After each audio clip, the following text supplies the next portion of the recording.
സ്വാഭാവികമായിട്ടും ആളുകൾ പരസ്പരം എങ്ങനെയാണ് തിരിച്ചറിയാം അല്ലേ? എനിക്ക് നിങ്ങളെ മനസ്സിലാവണം, നിങ്ങൾക്ക് എന്നെ മനസ്സിലാവും. എങ്ങനെ നമുക്ക് സാധ്യമോ? നമുക്ക് സ്നേഹം ഉണ്ടാകുമ്പോൾ ആ സ്നേഹം ഉണ്ടാവാൻ എന്താ നമ്മൾ ചെയ്യേണ്ടത്?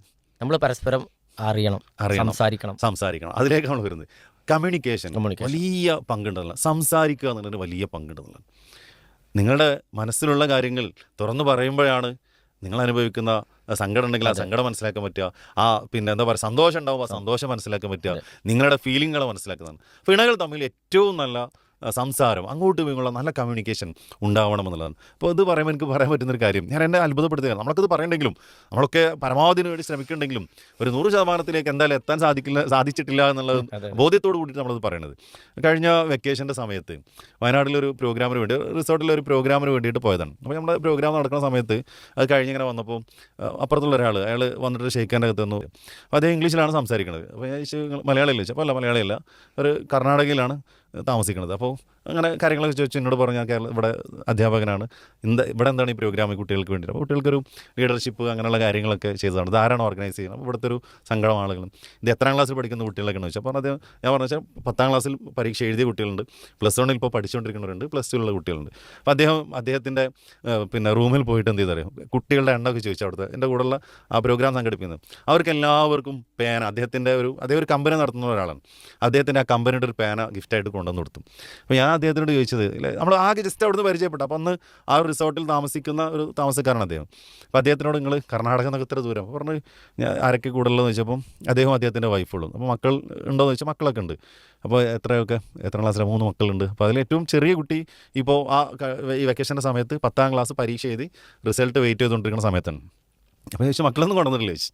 അതിൽ അദ്ദേഹം പറഞ്ഞൊരു വാക്ക് എന്നെ അന്ന് ഇരുത്തി ചിന്തിപ്പിച്ചൊരു വാക്കാണ്. അദ്ദേഹം പറഞ്ഞുതരും, ഞങ്ങൾ എല്ലാ വർഷവും 2 തവണ ഞാനും ഭാര്യയും ഇതുപോലെ ഒരു യാത്ര പോകും. അന്ന് മക്കളെ ഒന്നുകിൽ എൻ്റെ അമ്മേൻ്റെയും അച്ഛൻ്റെയും കൂടെ ആക്കും, അല്ലെങ്കിൽ അവളുടെ അച്ഛൻ്റെയും അമ്മേൻ്റെയും കൂടെ ആക്കും. എന്നിട്ട് ഞങ്ങൾ ചോദിച്ചു, വാട്ട് ഈസ് ദ പർപ്പസ്, എന്താണ് അതിൻ്റെ ലക്ഷ്യം എന്താണെന്ന് ചോദിച്ചു. ഞാൻ ഈ ബിസിനസ്സും കാര്യങ്ങളൊക്കെ ഇങ്ങനെ നടത്തി പോണ സമയത്ത് എനിക്ക് ഇനഫ് ടൈം, എൻ്റെ ആവശ്യമായ സമയം എൻ്റെ ഭാര്യയ്ക്ക് കൊടുക്കാൻ പലപ്പോഴും കഴിയാറില്ല എന്നുള്ള ചിന്തനുണ്ട്. അപ്പോൾ ഇതുപോലെ ഒരു 2-3 ദിവസത്തിന് ഒരു 6 മാസം കൂടുമ്പോൾ ഞങ്ങൾക്ക് ഞങ്ങളുടേതായ ഒരു പ്രൈവസിയിൽ ഇരുന്ന് സംസാരിക്കാനും പരസ്പരം ഞങ്ങൾ മാത്രമുള്ളൊരു ലോകത്ത് ഇടപഴകാനും വേണ്ടിയാണ് എന്ത് ചെയ്യണത്. അവർക്ക് ഒരുപാട് പറയണ്ട. അപ്പോൾ അങ്ങനെ ഇയാൾ എന്നോട് ചോദിച്ചപ്പോൾ നമ്മൾ ചെയ്യുന്ന കാര്യങ്ങളൊക്കെ ചോദിച്ച സമയത്ത് അങ്ങനെ പറഞ്ഞു, ഏറ്റവും നിങ്ങളെടുത്ത തീരുമാനം അടിപൊളിയാണ്, നല്ല സൂപ്പർ എന്നൊക്കെ പറഞ്ഞു. അപ്പോൾ അദ്ദേഹം എന്നോട് പറഞ്ഞൊരു കാര്യമാണ്, നമ്മൾ ഇന്നത്തെ യുവ തലമുറയിൽ നേരത്തെ നിങ്ങൾ പറഞ്ഞ കാര്യമുണ്ടല്ലോ, ഡിവോഴ്സിൻ്റെ എണ്ണം കൂടുതൽ നിങ്ങൾ ശ്രദ്ധിച്ചിട്ടുണ്ടോ? വാട്ട് ഈസ് അതിൻ്റെയൊക്കെ കാരണം എന്താണ്? ഇതാണ് കാരണം, സംസാരിക്കാൻ ആർക്കും സമയമില്ല. ഭർത്താവ് ചെല്ലുമ്പോൾ ഭാര്യയ്ക്ക് സമയമില്ല, ഭാര്യ അടുത്തേക്ക് വരുമ്പോൾ ഭർത്താവിന് സമയമില്ല. ആ സംസാരിക്കാൻ സമയം കിട്ടാത്തത് കൊണ്ടും സമയം കൊടുക്കാത്തത് കൊണ്ടാണ് ഡിവോഴ്സിൻ്റെ എണ്ണം ഏറ്റവും കൂടുതൽ എന്നുള്ളത്. അപ്പം അതിന് പരിഹാരം ആരാ കാണേണ്ടത്? ഭാര്യ ഭർത്താക്കന്മാരാണ്. അപ്പം പരസ്പരമുള്ള കമ്മ്യൂണിക്കേഷൻ അതിലൂടെയാണ് തിരിച്ചറിയുക. ആ കമ്മ്യൂണിക്കേഷൻ ഏറ്റവും ഫലവത്തായിട്ട് നിർവഹിക്കാൻ സാധിക്കണം എന്നുള്ളതാണ്.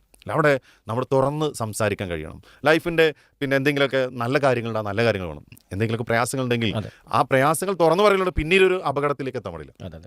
തുറന്ന് പറഞ്ഞ് ഇങ്ങനെയൊക്കെ എൻ്റെ ലൈഫ് പറ്റിയിട്ടുണ്ട്, നിങ്ങളതൊക്കെ ഉൾക്കൊള്ളാൻ നിങ്ങൾക്ക് സാധിക്കുമെന്നാണ് മനസ്സിലാക്കുന്നത്. ഇൻഷാ അല്ലാഹ് ഇനിയുള്ളൊരു ലൈഫിൽ ഞാൻ ഏറ്റവും സുഖമായിട്ടായിരിക്കും ഇത്തരം കാര്യങ്ങളൊക്കെ കൈകാര്യം ചെയ്യുക എന്നുള്ള രൂപത്തിൽ വരുന്നത്. അപ്പോൾ എന്താ പറയുക, പരസ്പരം വിശ്വാസം കൂടും, ബഹുമാനം കൂടും അല്ലേ? ആ രൂപത്തിലേക്ക് ഓപ്പൺ കമ്മ്യൂണിക്കേഷൻ, നല്ല തുറന്ന സംസാരങ്ങൾ, ആ വിശ്വാസത നേടിയതിൻ്റെ ശേഷമാണ്. ഇപ്പോൾ ഇത് പറയുന്ന സമയത്ത് തന്നെ മറ്റൊരു കാര്യം കൂടി പറയുന്നത്, ഒരു കല്യാണത്തിനൊക്കെ നമ്മളെ ക്ഷണിച്ച്, പക്ഷേ ആ കല്യാണം നടക്കുന്ന തൊട്ട് തലേ ദിവസം ഗ്രൂപ്പിൽ മെസ്സേജ് വരികയാണ്, നമ്മൾ തീരുമാനിച്ച കല്യാണം തൽക്കാലം മാറ്റി ചെയ്ത് തൊട്ടടുത്ത ദിവസം നടക്കുന്ന കല്യാണത്തിനാണ്. ഓഡിറ്റോറിയൊക്കെ റെഡിയായി അവിടെയൊക്കെ ഫുഡിന് വേണ്ട മുന്നോരൊക്കെ നടത്തേണ്ട സമയത്താണ് ഗ്രൂപ്പിലൂടെ മെസ്സേജ് വരുന്നത്, കല്യാണം മാറ്റി വെച്ചിട്ടുണ്ട്.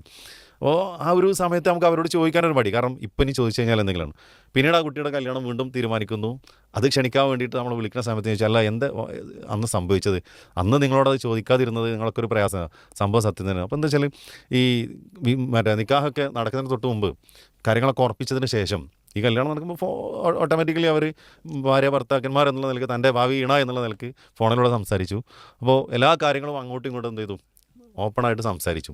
അല്ലെങ്കിൽ ഈ പെൺകുട്ടി അവൾ +2 കാലത്ത് പഠിച്ചിരുന്ന സമയത്ത് അവൾക്കുണ്ടായ ഒരു ചെറിയ പ്രേമത്തിനെ കുറിച്ച് എന്ത് ചെയ്ത്, ഒരിക്കലും അതിനെ വില കുറച്ച് കാണില്ല, പക്ഷേ അത്ര ഒരു ഡീപ്പ് ലെവലിലേക്കൊന്നും പോയിട്ടില്ല, ഒരു സൗഹൃദം ഉണ്ടായിരുന്നു എന്നുള്ള നിലയിൽ എന്ത് ചെയ്ത് തൻ്റെ ഭാവി ഭർത്താവിനോട് ഈ വിഷയം പറഞ്ഞപ്പോൾ ആ ഒരു നിമിഷം അയാൾ ഫോൺ കട്ട് ചെയ്യുകയും, അങ്ങനെയുള്ള നിന്നെയാണോ ഞാൻ ഭാര്യയാക്കാൻ പോകുന്നത്, സംഭവം സത്യമാണ്, പക്ഷേ അതിനെക്കുറിച്ചുള്ളൊരു ചർച്ചയോ അല്ലെങ്കിൽ ഒരു തീരുമാനമോ, ഒരു വെട്ട് കഷ്ണം 2 എന്നുള്ള നിലപാടിലേക്ക് എത്തുന്ന ഒരിക്കലും ശരിയല്ല. അതും ഇത്രയും അധികം തീരുമാനിച്ചുറപ്പിച്ച കാര്യങ്ങൾ. അപ്പം അങ്ങനെയുള്ള കാര്യങ്ങൾ ഒരിക്കലും എന്ത് ചെയ്യാൻ പാടില്ല, ഉണ്ടാവാൻ പാടില്ല.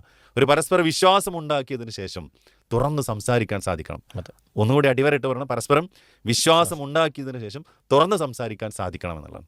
അല്ലെങ്കിൽ അപകടത്തിലെത്തിക്കും അല്ലേ? ഈ അല്ലെങ്കിൽ അത് അപകടങ്ങളിലേക്കാണ് എത്തുക. അതിലതിലും ഈ ഒരു വിഷയത്തിൽ സഹോദരിമാർക്കാണ് വലിയൊരു പ്രശ്നമുള്ളത്. കാരണം ഇനി അങ്ങനെ തുറന്ന് സംസാരിച്ചാൽ പിന്നീട് എപ്പോഴെങ്കിലും ഇതെടുത്ത് ഇങ്ങനെ എന്ത് ചെയ്യും, കുത്തി നോവിക്കുന്ന ഒരു അവസ്ഥ ഉണ്ട് അല്ലേ? അത് സഹോദരിമാർ ശ്രദ്ധിക്കണം. അങ്ങനെ ഒരു സംഭവം അങ്ങോട്ടും ഇങ്ങോട്ടും പറഞ്ഞിട്ടുണ്ടെങ്കിൽ അത് അന്ന് കഴിഞ്ഞത് കഴിഞ്ഞു. ഇനി മുന്നോട്ട് പോവുക, നല്ല നിലയിൽ മുന്നോട്ട് പോവുക എന്നുള്ളതാണ് രണ്ടുപേരും സ്വീകരിക്കണം.